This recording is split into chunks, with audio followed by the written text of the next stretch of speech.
What's going on, everybody? My name is Daniel Augustin. It's been a little minute for me. College football is getting ready to ramp back up. NFL is getting ready to ramp up. And so normally I do pick my podcast back up with college football. A lot's going on. I want to jump into the conversation for a moment here. I just want to jump into the conversation today to talk about the WNBA. I am a fan. I do watch. There are a couple clips I want to reference, but I want to start by saying everything that's happening in the WNBA, they're responsible for. The league, the leadership or lack thereof. And I will say, in my opinion, the league has systematically messed itself up because what the league probably believes it needs, this is all my opinion, but I think this is all pretty well documented as well. What the league, I believe, thinks they need for marketing, what they have needed to get to a point where they were barely swimming before Caitlin Clark arrived, was any sort of support. That support, in my opinion, was black lesbian women, lesbians as a whole, but more so black lesbian women. Those are the people you more so see in the stadiums. When you think about it, straight guys ain't really pulling up to no basketball game to watch girls hoop like that. Not for real, not unless we got a real reason to be excited. We too caught up on watching people like Bron, Jordan, Kobe. I don't like the way I put that because Bron is not my first, but those are the people we're watching. Those are the guys we've idolized. Allen Iverson, Dwayne Wade. So it ain't no way Shaq. It ain't no way in hell we just pulling up to watch Angel Reese. She ain't no Shaq. As many boards as she gets, she's not Shaq. She's not that exciting. The only thing that does tend to be exciting is the beef. Unfortunately, it's not even what I want to watch the game for. But I believe when Caitlin Clark came into the league, people started seeing, wow, this little white girl got handles. She could really hoop. Sure, she'll turn the ball over every now and again. She'll have her games with a 10 turnover game. I mean, so will some of our best NBA players as well. All right, we've seen it, But what I think happened is when she came into the league, all of a sudden, things were a bit more sustainable for basketball purists. Now, what I think is happening now is the league has run into the basketball purists versus the people who were there before they showed up. Guys will pull up to watch Caitlin Clark. All these people who are making all these videos that everybody wants to talk trash about, those people want to watch her because they're caught off guard by a young woman who could hoop and pull from deep with consistency. And, this is beyond Caitlin Clark. There's a lot of girls in the league who I love to watch. A lot of women, excuse me. I love Stewie. I'm a big fan of Stewie. Brianna Ionescu, I'm a big fan. Didn't like how she, low-key bullied that young man that she, hooped against or whatever in that camp or whatever. But that's what would happen if a guy got into the league. Be mindful, okay? Those are just two women from the Liberty. But I was a fan of Skylar Diggins. Honestly, for me, my favorites were Simone Augustus, Maya Moore. I remember when the league first started. I remember the Houston Comets. I remember them winning that title. I remember that the league started around 96 or so, something like that. So I'm like 8 years old at the time. Beyond the point though, I want to try to keep this from being too long. I got a lot of other stuff I got to do. I'm trying to get registered for school. I'm trying to, knock this, that, and the third out. There's 3 different clips that I want to talk about. I only have 2 of them right now to show. One of them in particular is from a young woman whose stuff I like to watch on YouTube. I don't have hers to show, but her name is, I think, Rachel D'Amata, Courtside Club. I'm a fan of hers as well. I subscribe to her page, so everything that I have to say here is not, me, talking out the neck or talking trash or anything like that. I will more so say that I more so have something negative to say about what she said It's not even negative. I'm just here to set the record straight and correct things. Because I think it's so easy for people, I see something in a lot of human nature. We get into an argument with people, they don't really even want to talk about the context of the argument. They want to talk about the argument. Don't talk to me like that. Don't talk to me like that. No, you better not come at me like that. Don't come at me wrong.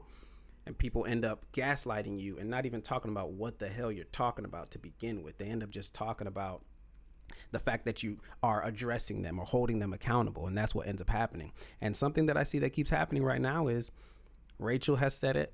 Stephen A. Smith was repeating this. And then Andrea Carter on ESPN. Trash ass ESPN. I was the biggest fan. Anybody who knows me from high school knows I let it run on replay. I was such a big fan. I didn't even have to watch it after the first couple of hours. I just let it run, go back to it 5 hours later for the updates, etc. I can't rock with ESPN. I'm going to start this off with Andrea Carter's, what she had to say, and then I'm going to jump in and address Andrea and Rachel. Say last night. In reality, all of this emotion is coming from Steph White and what she said post-game about DiJonai, which she said it was a flagrant 2 foul, but she didn't think DiJonai was purposely going for her neck, and that DiJonai is a player that plays hard. That's essentially what Steph White said, and people were going crazy calling for her job because of that post-game statement. And, I'm so interested in all those people that were piling on and calling for Steph White's job in this most recent week. How many Indiana Fever games have you actually watched? How many games have you actually paid attention to watch the team and what they're doing out on the court? Are you calling for Steph White's job because of who she is as a coach, or are you calling for her job because you watched one clip and you're piling on and you're fueled by hatred and you're finding a space to exercise something that's not related to basketball at all? And that's where we are right now in the W, and that's why it's so frustrating. You can't just talk about basketball. And I look forward to the day, like Steph White said, when this is a space where basketball fans come to pick apart the game and the performances and come to celebrate the talent that we have, and where people are judged based on their basketball thoughts and what happens on the court, and their character is not associated with those things. And we're just not at that place right now. Hot piece and butter. Hot piece of butter. Hot piece and Shut butter. your ass up. Listen, this is where I'm at with it. They weren't calling for her job for that statement. That statement is the icing on the cake. When she jumped in there doing all, love will win. Bruh, ain't nobody talking about love, bruh. Ain't nobody talking about that. People are talking about the fact that, okay, it's not about that statement. It's about the fact that she has consistently avoided defending her team, her players every time there was an opportunity. She doesn't jump in there to defend them. Every time somebody's talking about Caitlin Clark or so on and so forth, you go to these press conferences, you see people like Cheryl Reeves, I think it is, Cheryl Reeves. She's a bully. The way she will talk about and for her team, she is a bully for her team. And you can see why her team has the energy that they have. A lot of that stems from the coach. It always stems from the coach. Organizationally speaking, everybody in the building has something to do with the type of energy that's being put out on the floor. With the Fever, let's talk about that game when they played against the Aces just the other day, and they lost that game, close game. Caitlin misses the free throw at the end there. These are moments that are great opportunities to grow and to build and so on and so forth. I wholeheartedly believe the reason why a team like the Fever loses that game is because they don't have a coach that knows how to coach them to win it. It's not just about the missed free throw. It's about your coach being able to get you to that point to where you believe you're supposed to win that game, because they gave that game away. Those are free throws she's supposed to make. That's how it works. It's not just a matter of, no, you can make some, you miss some, for sure. But you make the ones you're supposed to make. Period and point blank. You have to. That's how you go from being the second best player to the best player. And this is all psyche. This is all coaching. This is all how you communicate with your team. So they're not calling for her job because of that. They're calling for her job because she got on that press conference stage and lied to cover her own ass. Maybe because she has a relationship with Dejanay Carrington. She did coach her before. Maybe, in my opinion, no proof of this. You know, these women are so diluted as it pertains to relationships. You see in all men's sports, it's no, how do they say it? No, how do they say it? How do they say it? Oh man, just like they say in the Army, it's don't ask, don't tell. NBA, NFL, we don't want to know about that. Men don't want to know that their favorite player is gay. He might be. We know, I've heard of plenty of NFL and NBA players that are gay and closeted. We don't want to know about it because that's not the guy we want to root for. We're rooting for guys that we kind of see as a version of ourselves, or a person who made it, who is better than us, but we root for him because his game is somewhat like us, or his game is so much better than us that that's why people buy the video games, because they really root for these guys. If they find out these guys are gay, it's going to ruin the game. There's a reason why we don't know about any of these guys' sexuality unless they're straight up. But in my opinion, I wouldn't be surprised if Stephanie White and Dejanay fooled around before, because the league is diluted and these women are all over the place. They be flirting with each other on camera. They don't give a damn about nothing. They break the rules more. They don't even have no rules, really, when it boils down to it. That's why Shorty Dejanay did not get no tech. That's why she didn't get suspended, because she should have been suspended. That's why the league doesn't do what they should do. All these moments where people have been running out on the floor, bumping Caitlyn and doing this, that, and the third. I'm not saying the coach needs to run out there and fight one of these girls, but she absolutely needs to talk about it in the press conferences. That way the league is put on notice. But instead, it seems like she's on board with the league's bullying of her main player, her best player. That's how it feels. Now, I'm not saying you got to baby the girl, because that ain't going to get it. But you absolutely can defend her. And I believe that if she gets out there in that press conference every single day, every single time after a game, and she's willing to speak up for her player and what she just saw the refs do, the refs are awful. These are the worst refs I've ever seen in my entire life. My whole life I've played sports, middle school, little league to middle school to high school to college. These are the worst refs I've ever seen, especially the ones who are doing the Fever's game, because it looks like they got an agenda against Caitlyn. Do Caitlyn be flopping sometimes? Yeah, every now and again, but did they not put a fist in Shorty's neck? Did that not happen? If Stephanie White was jumping in every single press conference to say, these refs got to get it together, that was terrible, so on and so forth, I guarantee you the players on this team fight for her harder. That goes without question, because they know their coach got their back. These girls don't know, though. And I believe that's why when they get in close calls, they're trying to fight for each other. But there is not a symbiotic relationship happening from coach to player. It's not. Right now, it's probably starting to happen because Stephanie White's back is against the wall and the players are doing it for her. I wouldn't be surprised if they had a good conversation behind closed doors based on all this crazy stuff that's been going on, and they finally figured out how to make things work.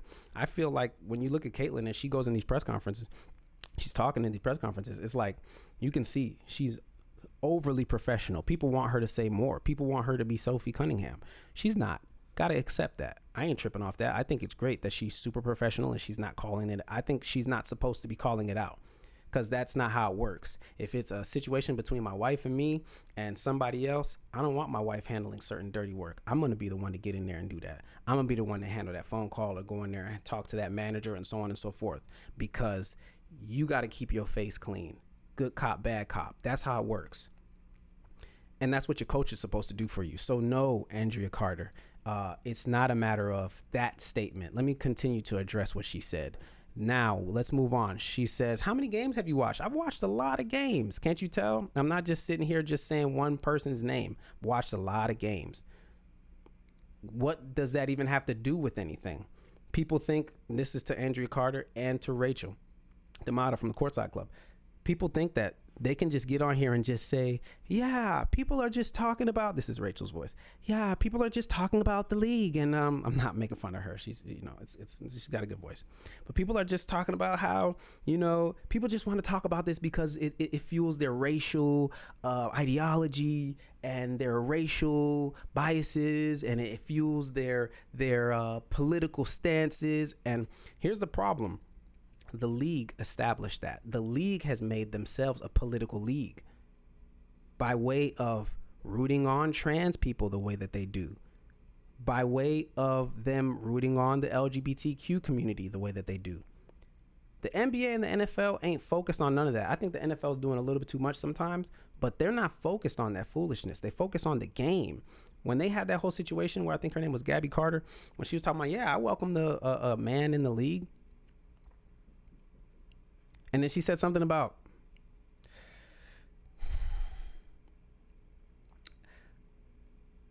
you know, people are trying to split us apart. And I don't think that's what sports is about. Sports is about inclusivity, and sports is about competition. Ipidacet competition. This is not about inclusivity.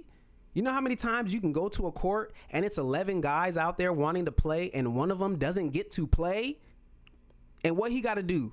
I got downs then. Bet. Fuck it. Nobody thought I was good enough? All right, bet. Fuck y'all, man. I got downs. And then when my team get on, we finna whoop all of y'all.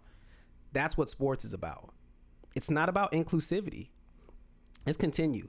Andrea Caller. I'm calling for she says, are you calling for her job because of who she is as a coach or the press conference or whatever that is? She said, I'm calling for her job because of who she isn't as a coach. You can see it when you watch the girls play. They're having a great season and it could be better and it should be better. It stems from the coach. That's where it starts. And sometimes that's where it ends. In this case in point, starts and ends there. If I'm the Fever organization, she's gone. They probably won't do it because of where they're at and they feel like they have a chance to compete, and that's all fine and dandy, but she's hurting that team. Every single time she gets on that microphone and she avoids saying what needs to be said, she's hurting that team. She's hurting any chance they have at being a better team. She got on there and straight lied, man. It's my opinion, but she lied. I didn't see the play. It's a bunch of video of you watching that play. I watched clips just the other day of Jason Whitlock's episode. Got clips of her straight up running out there because you saw that play. She ran out there and looked Dejanay Carrington straight in the face because you saw the play. You're a liar. You're lying. Last two things from Andrea Carter. It's related to basketball. She said it's not related to basketball. This is also to Rachel, because Rachel had a thing, and I commented on Rachel's thing. Of course, she didn't comment me back because, you know, people just, they don't want to focus on the little guy. It's cool. But she said, and I would love to hash this out and have this conversation, because I do think that people need to come up off this idea that they can just keep using this talking point. It's what I said at the beginning of this video. People are focusing on the wrong thing. People are focusing on this idea that everybody's just supposed to care because of what you care for, but you're missing the point. The point is the league has already been a political based league from jump. So you better believe these people can jump up in here with their damn politics. Why they can't? Tell me why they can't. Tell me why they shouldn't. When they're looking from the outside looking in, they're seeing that that's not right. This person's not being protected. This person reminds me of me. I'm going to get up in there and do something about it. That's what politicians do anyways. And politicians ain't nobody without their constituents. The hell is y'all talking about? Y'all just saying stuff because you don't know what else to say. And you don't know how to defend this. You don't know how to avoid this. You should address what's actually happening. And what's happening is the precedence has been set poorly. Bad leadership / lack of no leadership. Bad leadership / no leadership, I should say, I guess. It's been set poorly from jump. People can't just be clotheslining people, dog. And when you look at that block attempt, it wasn't one. Every time I seen Dejanay catch somebody with a chase down block, it's a straight arm.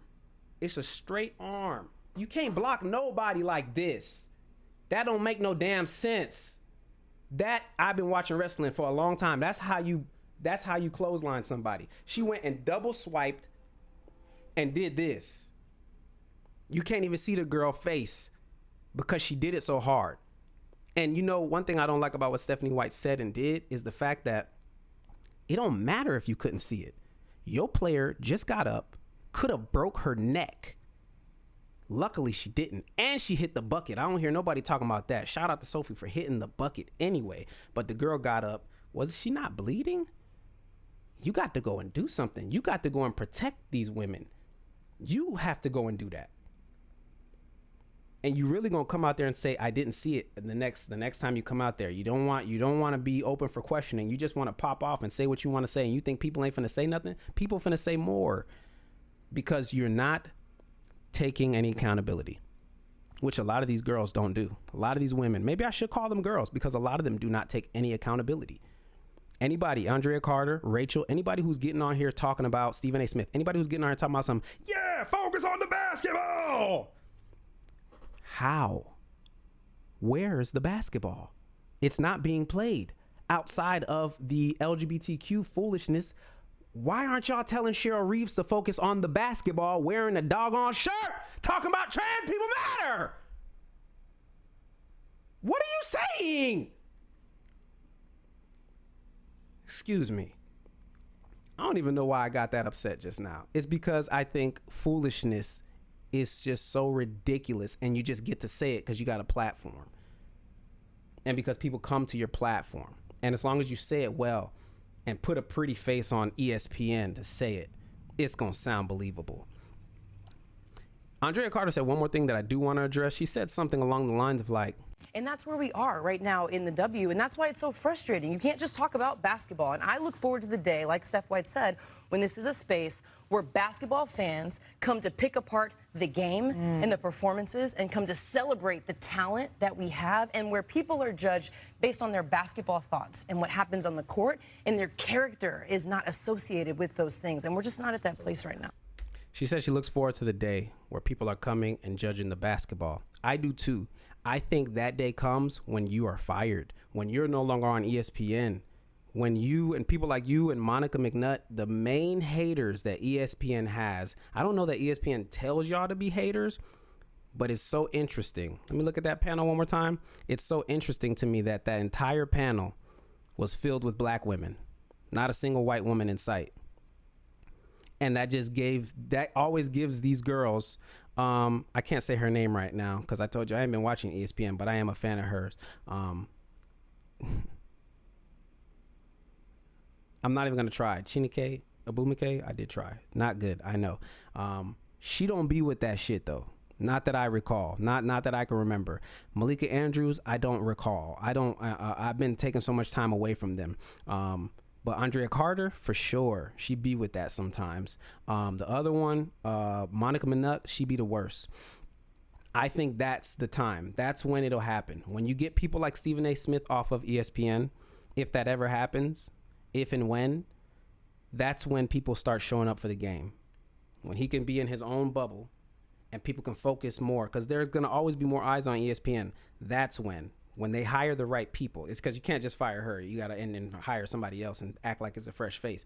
No, when it's a fresh voice and they're actually talking on the game and they're not getting on there talking poorly about the real hoopers. What's crazy is Stephen A. Smith even talked about how important it is to America to have white stars because there's more of them than anybody else, and how that's good for business. Yet when they got Caitlin Clark, they're not trying to put her on the Olympic team. They're constantly talking about how she's not that good. They try to focus on Angel Reese more than her, when everybody's telling y'all we play ball too. Angel ain't really like that. If Angel is my 3, not small forward, but like my 3rd best player, oh, we cooking. We cooking. Because and I know, we don't expect you to score for us. No more than not 10 points. Just give me that putback. But I don't want you pulling up at all. Not until you could really develop a floater or a jumper or something. But there's a reason why people ain't guarding you and they giving you hella space. It's a reason. I'm going to end it there with Andrea Carter. The last thing I wanted to show was this clip by PBD. I thought this right here was fascinating because I ain't even thought about this. I had just been focused on the fact that, the league struggling because, bad precedents, bad leadership / lack of any leadership. You know, the LGBTQ versus straight energy, and that's becoming a problem. You know, there's been a lot of weird shit too. Y'all remember that clip when Caitlyn was on stage or whatever, and one of her teammates like dry humped her? That league is weird. That league is straight weird. What's Shorty name? Darcy and Courtney Williams with the colorful hair. She just be hollering at these girls just hard, and they be making it seem like men are just so aggressive and so dangerous, and we're just always the aggressors. And so let's just have a league with just women. Y'all don't think some of these girls ain't gonna start acting like dudes? What y'all think finna happen? Where you think they get it from? Where you think they learn how to hoop from? Stop it! Let me show this clip from PBD. This was fascinating. FYI, again, all of this is the WNBA's fault. Yep. All of this. Amen. All the WNBA had to do is we test everyone for their DNA, for what you are. It's not a hard test to do. You can do it with a swab. You can do it with many different ways to find out what you are. And we are an organization for women only. But because the WNBA wants to play politics and try to win the woke and all this other stuff, they're getting, destroyed right now, and well-deserved. My speculation, like I said the other day, is I believe the WNBA has a bigger problem. I believe the WNBA currently has multiple men that play in the league that they're worried if that gets leaked, it'll be embarrassing. Wow. It'll be embarrassing. Speculation. This is not for a fact. I believe it. I believe it. Guys, that's enough for me today. I got work to do. If you watched, if you rock with it, would appreciate it if you like, comment, subscribe, all that shit. Till next time, be easy. Wait a minute.